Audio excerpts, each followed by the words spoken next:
pagi, Bu. Bagaimana kabarnya hari ini? Baik. Bagus, alhamdulillah. Sebelum memulai pembelajaran, alangkah baiknya kita berdoa menurut agama dan kepercayaan masing-masing. Silakan ketua kelas untuk memimpin doa. Doa mulai. Doa selesai. Selanjutnya, Ibu akan mengabsen terlebih dahulu. Diharapkan anak-anak semua untuk mendengarkan agar tidak ada absen yang ketertinggalan pada pertemuan kali ini. Yusrina, Hadir. Abdul, Hadir. Jessica, Hadir, Bu. Gisel. Hadir. Bagus, hadir semua ya.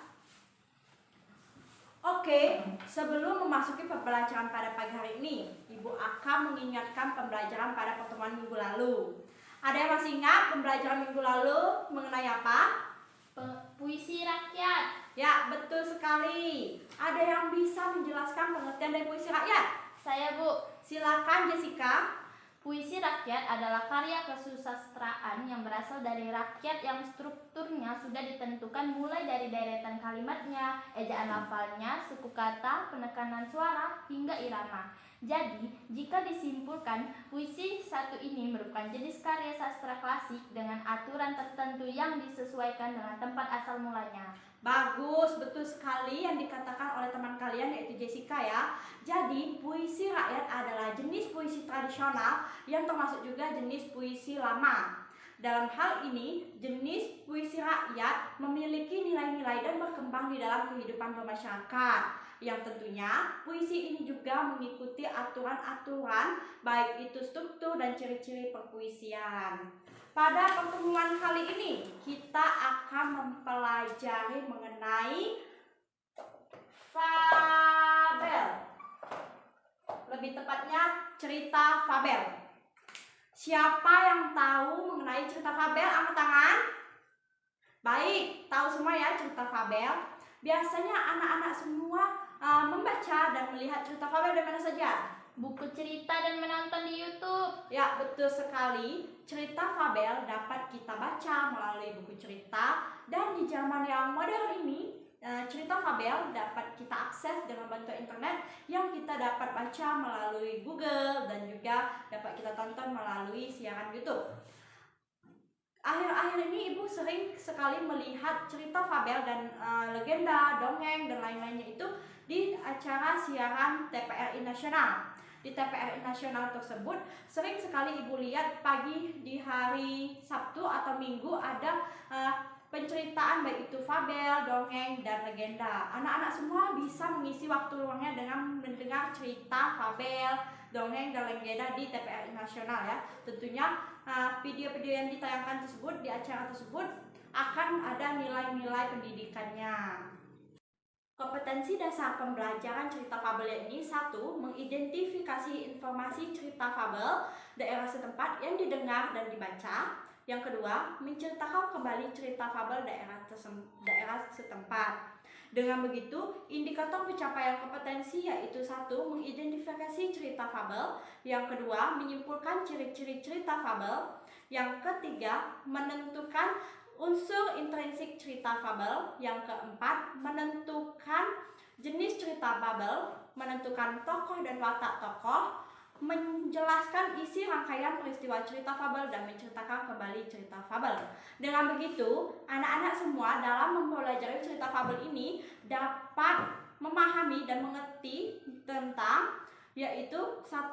Informasi cerita fabel, dapat memahami ciri-ciri cerita fabel, dapat juga menentukan baik itu unsur intrinsiknya, juga itu jenisnya, lalu watak dan tokoh dalam cerita fabel, dapat memahami rangkaian peristiwa cerita fabel, dan tentunya menceritakan kembali cerita fabel. Oke, sebelum Ibu jelaskan secara mendalam mengenai cerita fabel, Ibu akan menampilkan terlebih dahulu contoh dari cerita fabel. Diharapkan anak-anak semua untuk memperhatikan dan menyimak tayangan cerita fabel ini, dikarenakan pada akhir penjelasan materi akan ada pertanyaan-pertanyaan yang Ibu tanyakan kepada kalian terkait contoh dari cerita fabel yang akan ditayangkan.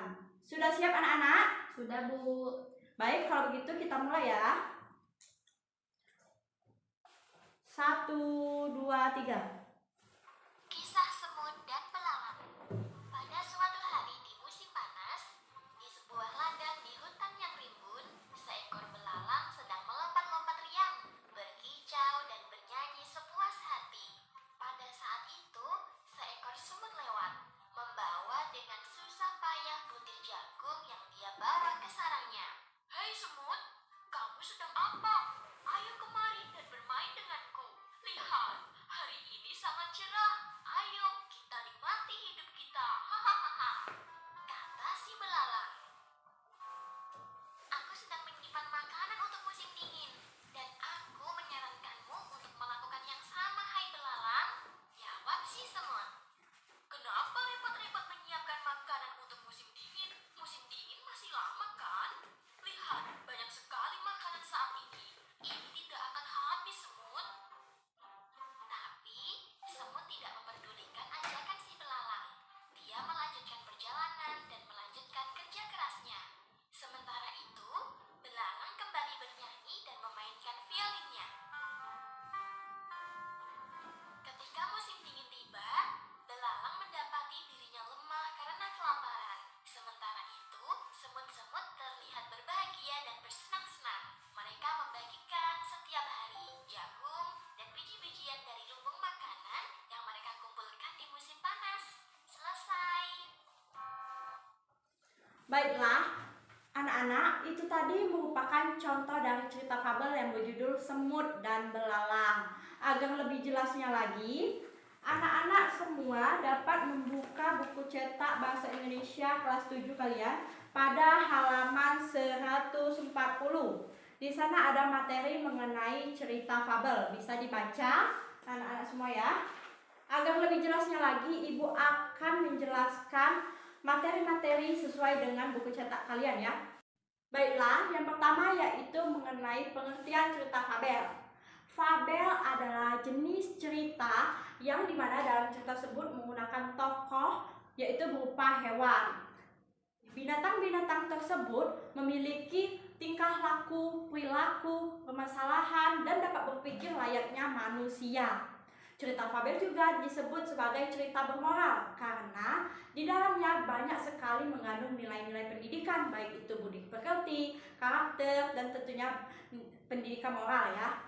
Selanjutnya yaitu kita masuk ke ciri-ciri cerita fabel. Ada yang bisa menyebutkan salah satu ciri cerita fabel? Saya, Bu. Silakan Yusrina. Menggunakan hewan sebagai tokoh dalam cerita. Ya, betul sekali. Ciri utama dan paling utama yaitu satu, bahwa cerita fabel itu menggunakan tokoh utama berupa hewan atau binatang. Binatang-binatang tersebut juga berperan dan berperilaku layaknya seperti manusia. Yang ketiga, dalam cerita fabel juga mengandung nilai-nilai pendidikan seperti budi pekerti, moral, dan lain-lainnya ya.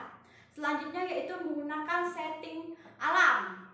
Yang selanjutnya juga dan menggunakan bahasa yang mudah dipahami sehingga anak-anak semua yang membacanya dapat memahami dari isi cerita fabel tersebut. Selanjutnya yaitu ada unsur-unsur intrinsik cerita fabel.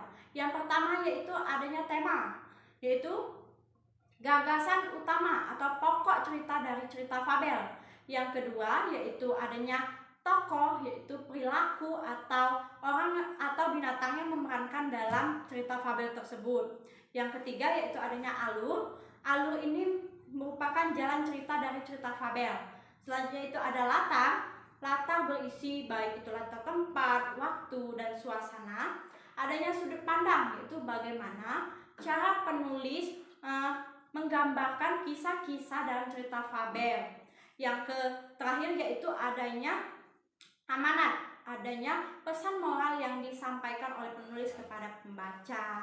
Baiklah, selanjutnya yaitu mengenai jenis-jenis fabel. Ada yang bisa menyebutkan jenis-jenis fabel? Silakan. Silakan Yusrina. Fabel alami. Ya, betul sekali. Salah satu jenis cerita fabel yaitu pertama ada fabel alami. Selanjutnya yaitu ada fabel adaptasi.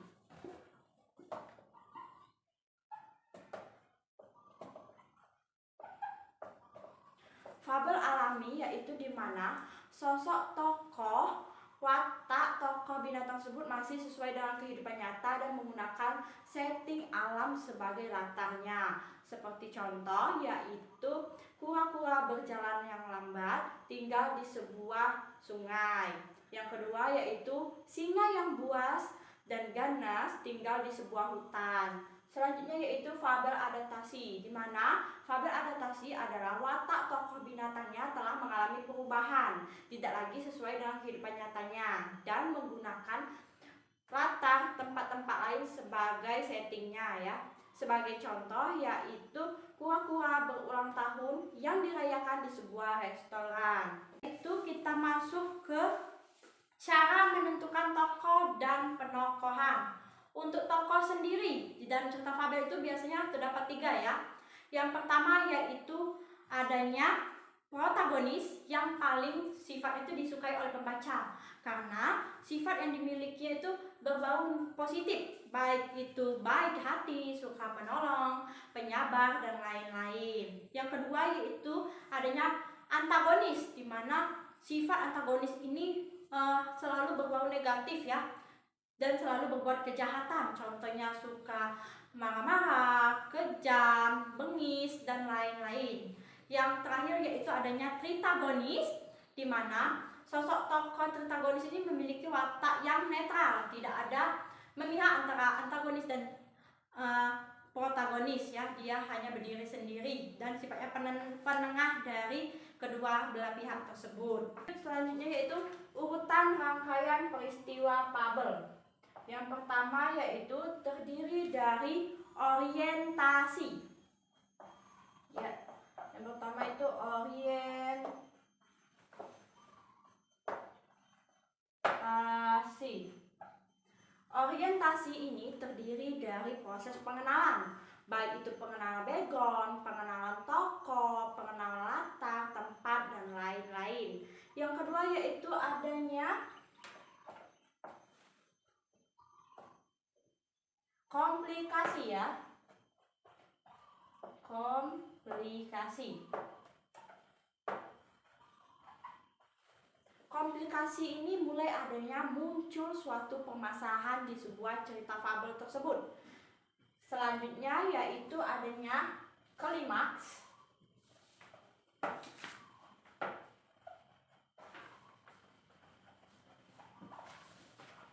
Klimaks ini berisi tentang puncak dari permasalahan yang terjadi di dalam sebuah cerita fabel. Jadi permasalahan yang semakin rumit itu terjadinya di sebuah klimaks ya. Selanjutnya yaitu ada resolusi.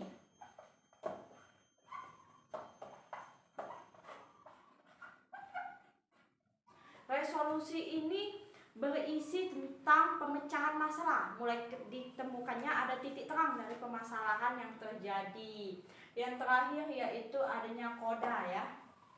Koda ini berisi tentang amanat yang dapat kita ambil dari permasalahan yang diceritakan dari cerita fabel. Anak-anak, itulah merupakan materi pembahasan mengenai cerita fabel.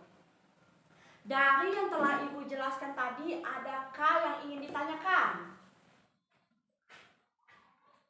Baiklah, nampaknya tidak ada ya. Sudah memahami? Sudah, Bu. Baik, kalau sudah memahami, maka Ibu yang akan bertanya kepada kalian semua. Dari penayangan contoh cerita semut dan belalang di awal pembelajaran tadi, adakah yang bisa menyebutkan amanat dari cerita semut dan belalang? Saya, Bu. Ya, silakan Yusrina. Janganlah menjadi pemalas karena hanya akan membawa kesulitan kepada diri kita sendiri. Ya, betul sekali. Ada yang bisa menambahkan lagi selain Yusrina? Saya, Bu. Ya, silakan Joko.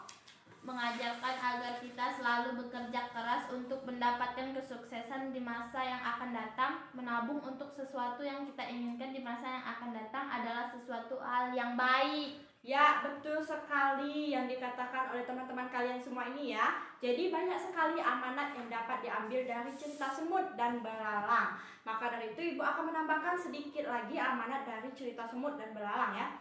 Jadi amanatnya dapat kita ambil yaitu jangan terlena dengan keadaan saat ini. Bisa jadi kita dapat bahagia, mempunyai segalanya, tapi kamu tidak tahu kita yang terjadi di depannya itu seperti apa kan? Maka dari itu masa depan yang ingin kita sukses, bahagia, perlu kita raih dengan kesuksesan. Maka dari itu anak-anak semua harus tetap bekerja keras ya agar mendapatkan hasil yang memuaskan dan membuat kalian semua bahagia. Berarti anak memahami semua ya dari contoh baik itu pemahaman materi yang telah Ibu jelaskan. Maka dari itu Ibu akan membagi kalian menjadi 2 kelompok.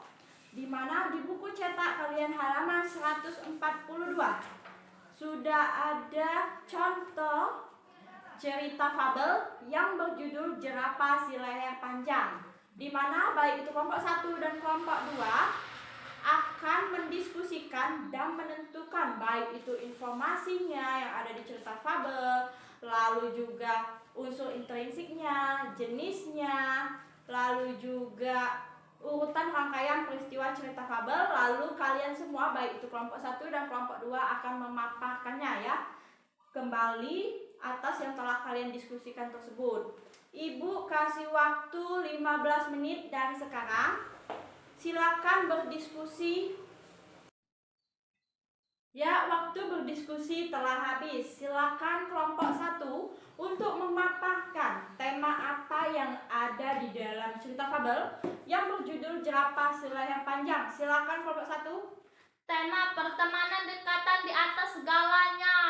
Ya, betul sekali. Dari cerita fabel yang berjudul Jerapah Si Leher Panjang ya, dari kisahnya itu sudah dapat diketahui bahwasanya mengenai tentang pertemanan dan persahabatan seluruh penghuni hutan. Bahwasanya pertemanan dekat itu lebih terpenting di atas perbedaan dan di atas segalanya. Lanjut kelompok 1. Silakan sebutkan alur apa yang digunakan di dalam cerita Jerapah Si Leher Panjang. Alur maju, Bu.